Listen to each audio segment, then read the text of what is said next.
اچھے نہیں تھے، عقائد اچھے نہیں تھے، لیکن زبان آتی تھی، پھر انہوں نے نبی کا ترجمہ کیوں نہیں کیا؟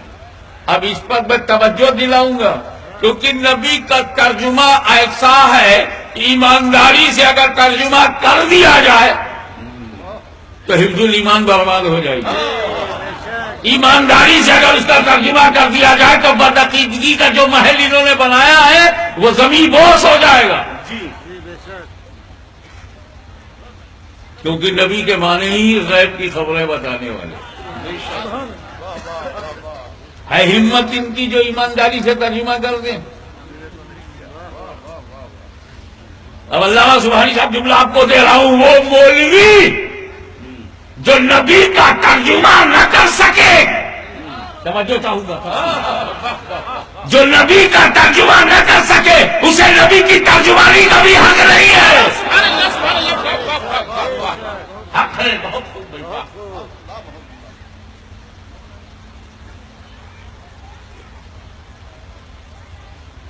لیکن کافر یہ بھی ہے اور کافر ابو جہل بھی ہے، لیکن وہ ان سے بہتر ہے، کیونکہ میری عادت ہے میں دشمن کی کوالٹی بھی مانتا ہوں اگر ہے۔ اگر نوشیرواں عادل ہے تو میں مانوں گا کہ عدل کرتا تھا، مجھے اس سے بحث نہیں کہ وہ توحید و رسالت کا قائل تھا کہ نہیں تھا، اگر نہیں تھا تو کافر ہے، لیکن عدل تھا۔ ابو جہل میں اتنی عقل تو تھی، ابو جہل میں اتنی عقل تھی کہ جو نبی ہوگا وہ غیب کی بات جانے گا، اتنی عقل اس کے پاس تھی۔ اس کا جھگڑا نبی کے معنی پہ نہیں تھا، نبی کو ماننے پر تھا، مگر وہ جانتا تھا جو نبی ہوگا وہ غیب کی بات جانے گا، جو نبی ہوگا چھپی بات جانے گا، ہڈن، چھپی ہوئی، کورڈ، ان باتوں کو وہ جانے گا۔ نبی کا جو معنی ہے وہ جسے معلوم تھا کہ غیب کی باتیں بتانے والے کو نبی کہتے ہیں، بس اس نے میرے آقا مولا کو نبی نہیں مانا۔ نبی مانتا تو معنی کو بھی مان لیتا، کیونکہ وہ مانا تو اس کا مانا ہوا تھا۔ کبھی تو ایک دن کہ یہ غیب کی بات جانتے ہیں کہ نہیں، واقعی یہ نبی ہیں کہ نہیں، یہ نبی ہیں کہ نہیں، ٹیسٹ کرنے کے لیے، امتحان لینے کے لیے مٹھی میں کنکری لے کے آئے۔ اب بتاؤ میری مٹھی میں کیا ہے؟ If you are prophet, prophecy is your quality, تو please tell me what is in my hand. تم نبی ہو تو غیب جانتے ہو، غیب جانتے ہو، چھپی بات جانتے ہو، بتاؤ میری مٹھی میں چھپا ہوا کیا ہے؟ رسول پاک نے فرمایا جو تیری مٹھی میں ہے وہ بتائے میں کون ہوں۔ تو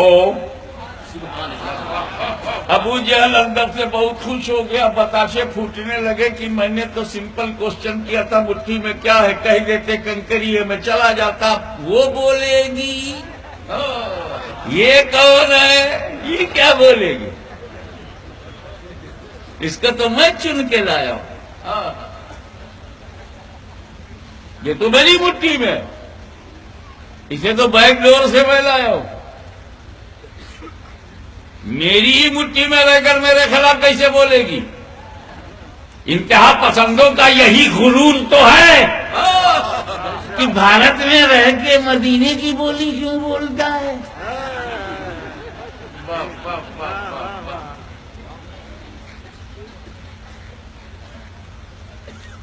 یہی تو ان کا غرور ہے۔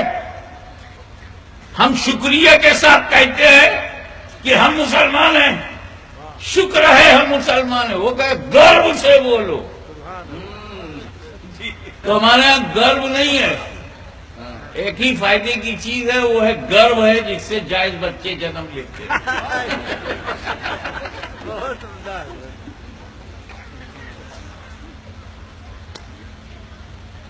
بتاؤ میری مٹھی میں کیا؟ نبی کریم صلی اللہ علیہ وسلم نے فرمایا جو تیری مٹھی میں وہ بتائے، مٹھی میں جو ہے وہ بولے میں کون ہوں۔ تو ایک simple question change into critical question. نبی کریم نے توجہ کر دی، کنکری نے کلمہ پڑھ دیا، جیسے ہی کنکری نے کلمہ پڑھا ہی بھگا گیا. ہمیں چن کے میں لایا تھا، بولی ان کی بول رہی ہے. کھلاتے ملاتے ہم لائے، بولی ان کی بول رہی ہے.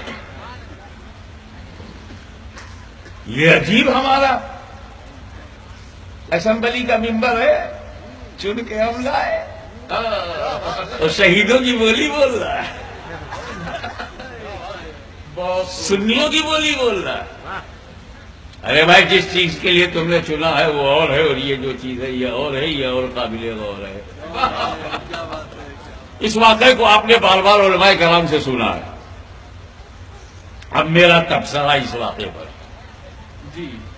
ابو جہل دور سے آیا، مٹھی کو بند کر کے آیا، نبی کریم کے پاس آیا، بتاؤ میری مٹھی میں کیا ہے؟ رسول پاک نے کہا جو تیری مٹھی میں وہ بتائے میں کون ہوں. کنکری نے کلمہ پڑھ دیا. ابو جہل غصے میں آیا، نبی کریم کی طرف کنکری پھینکا اور پھینک کے بھاگ گیا. اس سے کافر کی عادت معلوم ہوئی کہ چیلنج کرتا ہوا آتا ہے.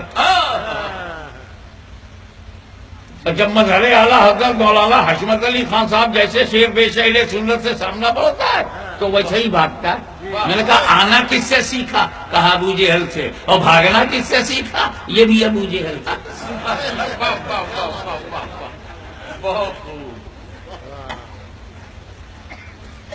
آپ ذرا غور کرتے چلے.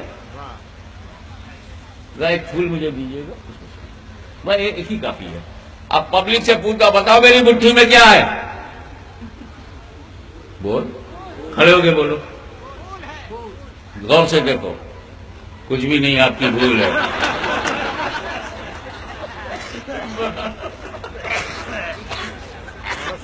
میں کہنا کیا چاہتا ہوں، تیری نالج کا، علم کا امتحان لینے کے لیے مٹھی میں کچھ رکھنا ضروری نہیں ہے.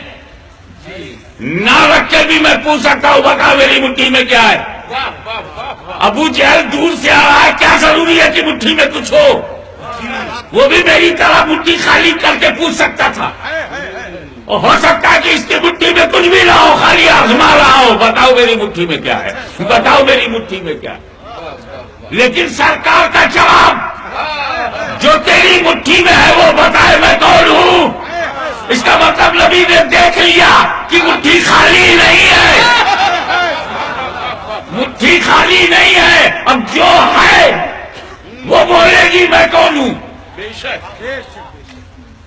تو ابو جہل اگر ذہین ہوتا تو سمجھ جاتا کہ جس پیغمبر کو یہ معلوم ہے کہ مٹھی خالی نہیں ہے، پھر اسے یہ بھی معلوم ہوگا کس چیز سے بھری ہے. لیکن خدا جب دین لیتا ہے تو اپنے چھین لیتا ہے. بولا ہاں ٹھیک ہے. کنکری نے کلمہ پڑھ دیا تو بہت الذی کفر، ٹوٹ گئی اس کی کمر. کبھی دیکھے ادھر، کبھی دیکھے ادھر. بات کھڑا ہوا، اپنا لے لیا سفر، ہو گیا صفر.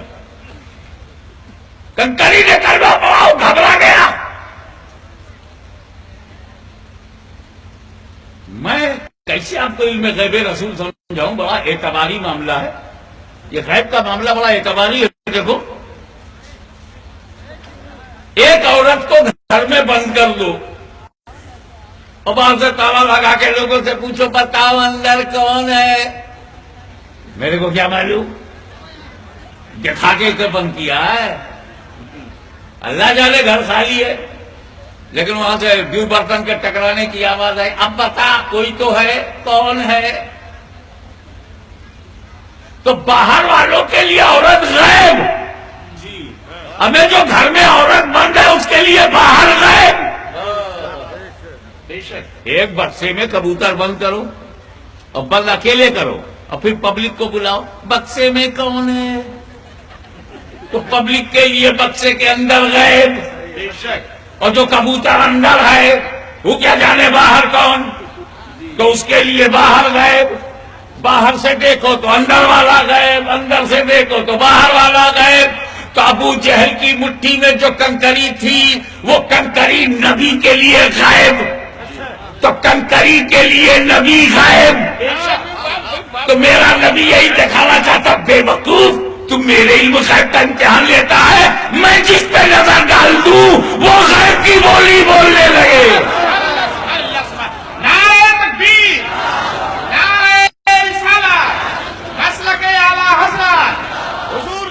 باللہ